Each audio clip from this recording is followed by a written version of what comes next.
प्रणाम। ध्यान विधियों की श्रृंखला चल रही है। तो एक ध्यान विधि आपको हम बता चुके हैं, आज हम आपको दूसरी ध्यान विधि बताएंगे। तो ध्यान विधि ये अद्भुत ध्यान विधियां हैं, हमने स्वयं भी अनुभव की हैं।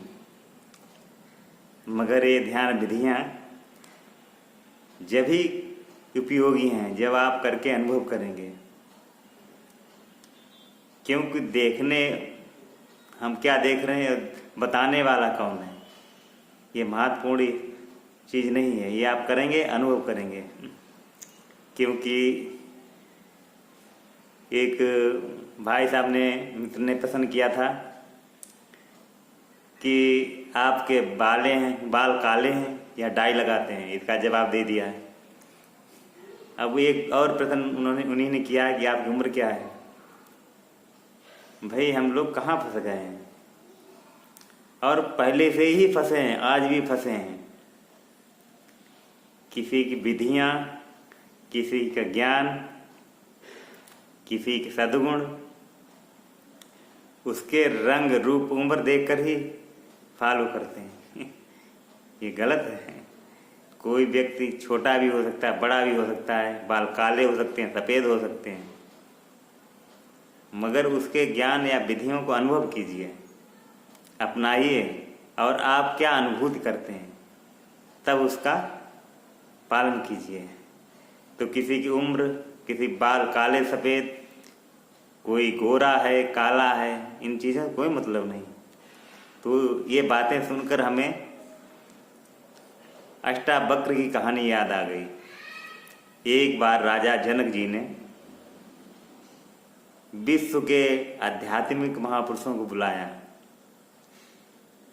क्योंकि अध्यात्म में रुचि थी, उन्हें मुक्त होने में रुचि थी। तो बहुत बड़ी सभा लगी और उस सभा में एक से एक आध्यात्मिक महापुरुष उपस्थित हुए। ये बात अष्टावक्र ने भी सुनी कि राजा जनक जी के यहाँ महासभा हो रही, उसमें एक से एक विद्वान आध्यात्मिक महापुरुष आए हैं, धार्मिक भी आए हैं। तो जगत कल्याण हेतु या राजा के कल्याण के लिए हमें भी जाना चाहिए, और निमंत्रण भी दिया गया था। तो अष्टावक्र ने जैसे ही महासभा में प्रवेश किया तो सभी आध्यात्मिक पुरुष उनका रूप देखकर हंसने लगे और हट्टाहास के साथ हंसे। देखिए, ये भी अध्यात्म प्रवचन करने आए हैं, क्योंकि वो 8 जगह टेढ़े थे, तो उनकी विकलांगता पे महासभा में उपस्थित सभी हंसने लगे। तो अष्टावक्र ने कहा, ये चमड़ी को पहचानने वालों को राजा आपने इकट्ठा किया है। चमड़ी को देखने वाले, शरीर को देखने वाले, ये आध्यात्मिक कहाँ है? जो आध्यात्मिक वो होता है जो व्यक्ति की आत्मा को पहचानता है। तो राजा जनक अष्टावक्र के चरणों में गिर गए और फिर प्रवचन वहाँ हुए। तो राजा जनक जी ने अष्टावक्र से ज्ञान लिया और मुक्त होकर विदेह कहलाए। तो यहाँ शरीर से, जाति से, रंग भेद से, काले गोरे से, सफ़ेद काले हों, भूरे हों, या आँखों दिखाई पड़ रहा हो ना दिखाई पड़ रहा हो, दांत ना हो, जवान हो, युवा हो, बचपन हो। राजा जनक की सभा में अष्टावक्र गए तो उनकी भी उम्र बहुत कम थी। तो अगर उम्र का महत्व दिया जाता तो राजा जनक विदेह नहीं हो पाते, मुक्त नहीं हो पाते। तो हमें हमेशा याद रखना चाहिए कि जो ज्ञान है वो हमारे लिए उपयोगी होना चाहिए, उसे हमें लाभ हो रहा है। तो दूसरा बताने वाला किस उम्र का है, बाल सफ़ेद हैं, काले हैं, किस जाति का, इससे कोई मतलब नहीं। जैसे हम कहें कि हमें फल खाने से काम, और कहाँ गए इस पर ज़्यादा चर्चा करेंगे तो स्वाद से वंचित रह जाएंगे। तो ये चर्चा इसलिए की कि इस प्रकार के प्रश्न का जवाब हमारे पास कोई खास होगा नहीं, क्योंकि पहले बाल काले पीले का बता ही चुके हैं। उम्र का बताएं, ये बताएं, अरे क्या मतलब उम्र है कितनी भी हो, अगर किसी भला हो जाए, किसी भी काम आ जाए, यही अद्भुत होता है। यही सद्विचारों का दान होगा जब आप मुक्त हो जाएंगे। कोई भी एक विधि आपको पसंद आ गई तो आज हम दूसरी विधि बताने जा रहे हैं। बहुत ही सरल अति अद्भुत विधि है। यदि आप वाकई अपने ऊपर ये लागू करेंगे तो आप अद्भुत ज्ञान को, मुक्ति को उपलब्ध हो, आत्मबोध को उपलब्ध होंगे, आत्म साक्षात्कार होगा, सुसुप्ति अवस्था जैसी आपकी रहेगी। मगर धीरे धीरे अभ्यास से ही आएगा। तो धीरे धीरे इस विधि को अभ्यास कीजिए। तो ये विधि हम बताते हैं, बहुत सरल है। देखिए, सांसें हमारी चली रही हैं और सांसों पे कहाँ भी ध्यान देना है। सांस अंदर गई और कुछ क्षण, मतलब बहुत छोटे से समय के लिए रुकी, वहाँ पर ध्यान रखना है। जैसे सांस अंदर गई,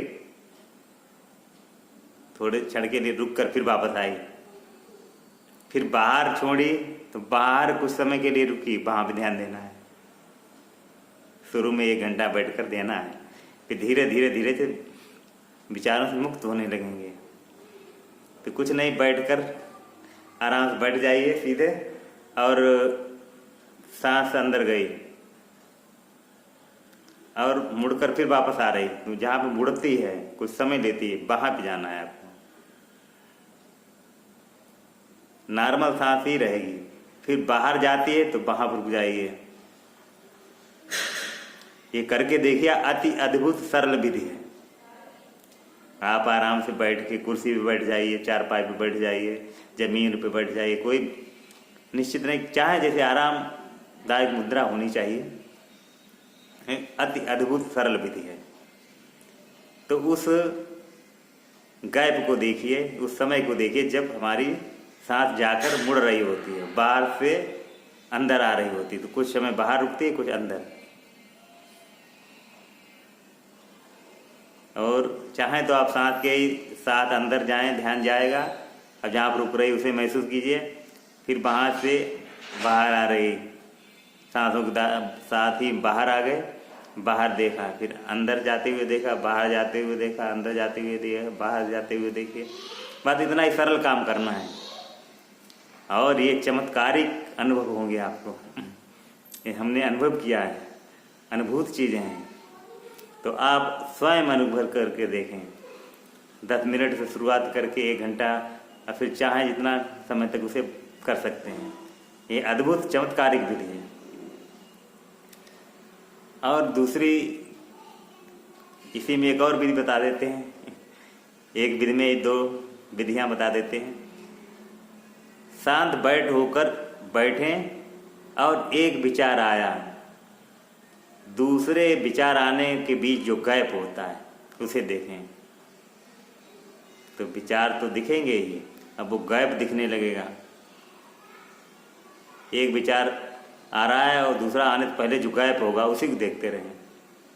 फिर आने से दूसरा आ रहा, कोई बात नहीं, फिर दूसरा आया, फिर तीसरे विचार और दूसरे के बीच में गैप देखें।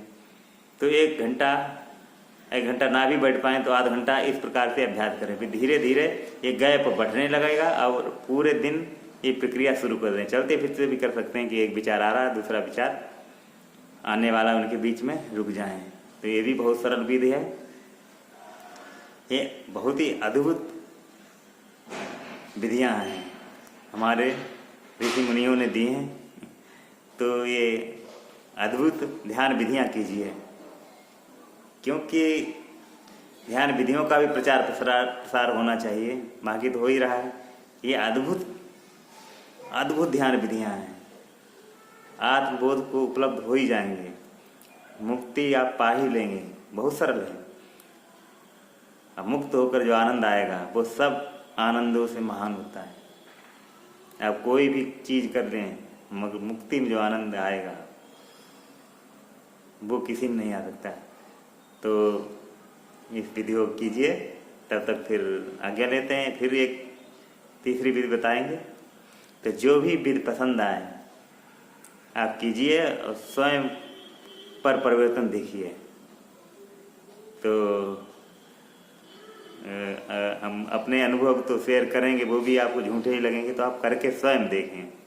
आप गुड़ खाकर स्वयं देखें, हमारी जो गुड़ हम खा रहे स्वाद ला रहा है उससे आपको मिठास नहीं लगी। आप गुड़ खाइए, स्वाद लीजिए और फिर हमें कमेंट द्वारा बताइए कैसा लगा। नमस्कार।